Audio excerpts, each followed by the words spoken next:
Hello friends, எல்லாருக்கும் வணக்கம் and welcome back to our channel. Stay tuned with Ray. இன்றைக்கி நம்ம சேனலில் ரொம்ப யூஸ்ஃபுல்லான 10 கிச்சன் டிப்ஸ் தான் பார்க்க போகிறோம். வீடியோக்குள்ளே போகிறதுக்கு முன்னாடி நீங்கள் இன்னும் நம்ம சேனல் சப்ஸ்கிரைப் பண்ணலன்னா சப்ஸ்கிரைப் பண்ணிவிடுங்க. கூடவே இருக்க பெல் ஐக்கானையும் கிளிக் பண்ணிவிடுங்க. ஸோ நான் எப்போல்லாம் வீடியோ போடுறேனோ என்னோடய வீடியோவை நீங்கள் மிஸ் பண்ணாமல் பார்க்க முடியும். ஸோ இன்றைக்கி என்ன டிப்ஸ்னு ஃபர்ஸ்ட்லேருந்து பார்க்கலாம் வாங்க.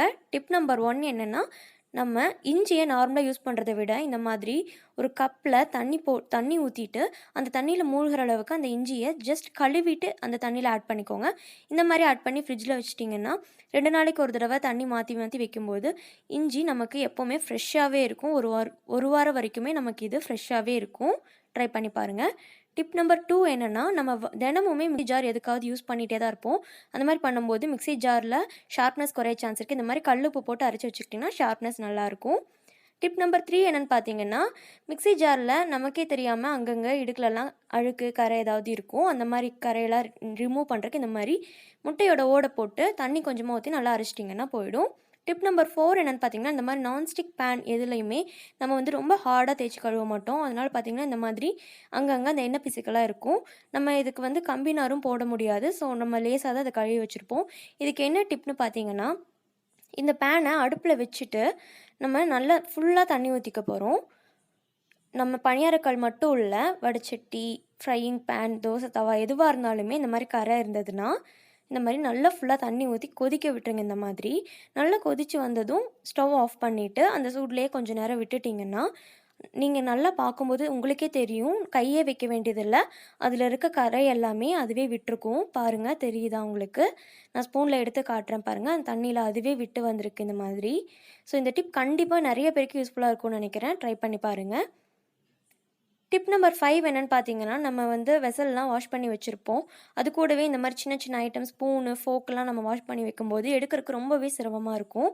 அந்த மாதிரி இதை அவாய்ட் பண்ணுறதுக்காக இந்த மாதிரி நான் ஒரு பென் ஸ்டாண்டில் ஸ்பூன்ஸ் எல்லாம் போட்டு வச்சுருக்கேன். நீங்கள் பென் ஸ்டாண்ட் இல்லைனா டிஐஒய் வாட்டர் கேனை கூட கட் பண்ணி அதில் நீங்கள் போட்டு வச்சுக்கலாம். ஸோ இந்த மாதிரி எனக்கு பார்த்திங்கன்னா 3 பார்ட்டிஷன் இருக்குது. ஸோ நான் இதில் ஒரு இதில் பிளாஸ்டிக் அண்ட் ஃபோக் அப்புறம் ஸ்பூன்ஸ் வச்சுருக்கேன். உங்களுக்கு எந்த மாதிரி கன்வீனியண்ட்டாக இருக்கோ அந்த மாதிரி வச்சுக்கலாம். இந்த மாதிரி நீங்கள் வச்சு யூஸ் பண்ணும்போது ரொம்பவே யூஸ்ஃபுல்லாக இருக்கும் ஒன்றுனா தனியாக எடுக்கிறதுக்கு. டிப் நம்பர் 6 என்னென்னு பார்த்தீங்கன்னா, எல்லார் வீட்லேயுமே இந்த மாதிரி காய் துருவுறது கண்டிப்பாக இருக்கும். ஸோ இந்த காய் துருவுறதை வச்சு நம்ம இப்போ என்ன டிப் பார்க்க போகிறோம்னு பார்த்தீங்கன்னா, கீரை உருவுறது. நீங்கள் கீரையாகட்டும், புதினா, கொத்தமல்லி எதுவாக இருந்தாலுமே நம்ம சுத்தம் பண்ணி வைப்போம் இல்லையா? அந்த மாதிரி வைக்கும்போது நமக்கு ரொம்பவே டைம் எடுக்கும். அதுவும் கீரை பார்த்தீங்கன்னா நமக்கு ரொம்ப டைம் எடுக்கும். காலையில் நேரம்லாம் சுத்தம் பண்ணவே முடியாது. அந்த மாதிரி இருக்கும்போது இந்த டிப் நீங்கள் கண்டிப்பாக ஃபாலோ பண்ணி பாருங்கள். நிறைய பேருக்கு இது ரொம்பவே யூஸ்ஃபுல்லாக இருக்கும். பாருங்கள் எவ்வளோ தனித்தனியாக வந்திருக்குன்னு. டிப் நம்பர் 7 என்னென்னு பார்த்தீங்கன்னா, துவரம் பருப்பு. இந்த துவரம் பருப்பை நம்ம சாம்பாருக்கு அதிகமாக யூஸ் பண்ணுவோம். பட் இதை நம்ம அதிகம் 4-5 விசில் விட்டு நிறைய பேர் யூஸ் பண்ணுவோம். அது குழைய வேகணுன்றக்காக. அதுக்கு நான் ரொம்ப ஈஸியான ரொம்ப புது டிப் உங்களுக்கு ஒன்று சொல்கிறேன். நான் இந்த டிப் ஃபாலோ பண்ணிருக்கேன். நிறைய பேர் பண்ணுறீங்களான்னு தெரில. ஸோ யூஸ்ஃபுல்லாக இருக்கும்னு நான் சொல்கிறேன். நீங்கள் யூஸ் பண்ணுற துவரம் பருப்பு உங்களுக்கு எவ்வளோ குவான்டிட்டி வேணுமோ அதை இந்த மாதிரி ஒரு மிக்ஸி ஜாரில் போட்டுட்டு நல்லா ரொம்ப ஃபைனாக அரைக்க தேவையில்ல, கொஞ்சம் பரபரன்னு அரைச்சி வச்சுக்கோங்க.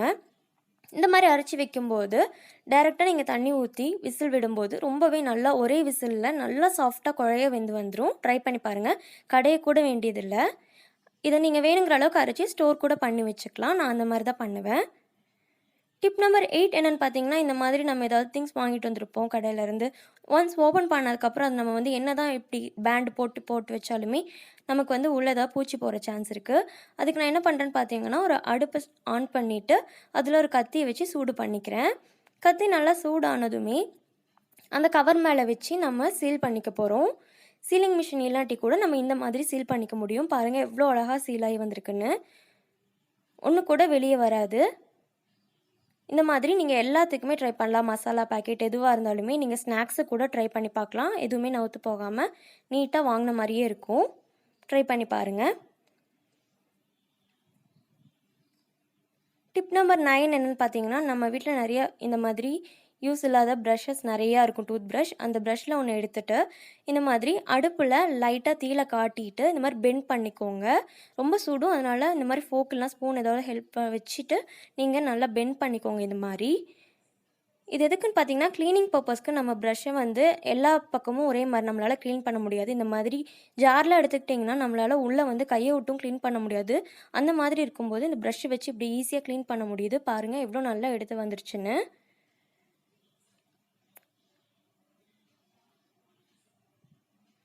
Tip number 10. இது பார்த்தீங்கன்னா, கிச்சன் டிப்ஸ் கிடையாது. பட் இது ரொம்பவே யூஸ்ஃபுல்லா இருக்கும்னு நெனைக்கிறேன். இது பார்த்தீங்கன்னா, கண்ணாடி வளையல் வந்து லாங் லாஸ்டிங்கா வர்றதுக்காக ஒரு சின்ன டிப் தான். ஸோ கண்ணாடி வளையல் இந்த மாரி எடுத்துட்டு, கை பொறுக்கிற அளவுக்கு சுடு தண்ணி எடுத்து அந்த ஒரு பவுல்ல கண்ணாடி வளையல போட்டு, அதில நம்ம சுடு தண்ணி ஊத்திரலாம். சுடு தண்ணி போட்டுட்டு 5 to 10 மினிட்ஸ் அதிலேயே இருக்கட்டும். எல்லா பக்கமுமே தண்ணி படட்டும். அந்த மாரி வச்சுருங்க. அதுக்கப்புறமா நீங்க அந்த வளையல வேர் பண்ணும்போது, ரொம்ப நாளைக்கு இது உடையாம வரும்னு சொல்லியிருக்காங்க. ஸோ இத நானும் ஃபாலோ பண்ணிட்டுருக்கேன். நீங்களும் ஃபாலோ பண்ணி பார்த்துட்டு எப்படி இருந்துச்சுன்னு சொல்லுங்க. இந்த வீடியோ உங்களுக்கு பிடிச்சிருந்துச்சுன்னா, உங்க ஃப்ரெண்ட்ஸ் அண்ட் ஃபேமிலிக்கு ஷேர் பண்ணுங்க. தேங்க்ஸ் ஃபார் வாட்சிங்.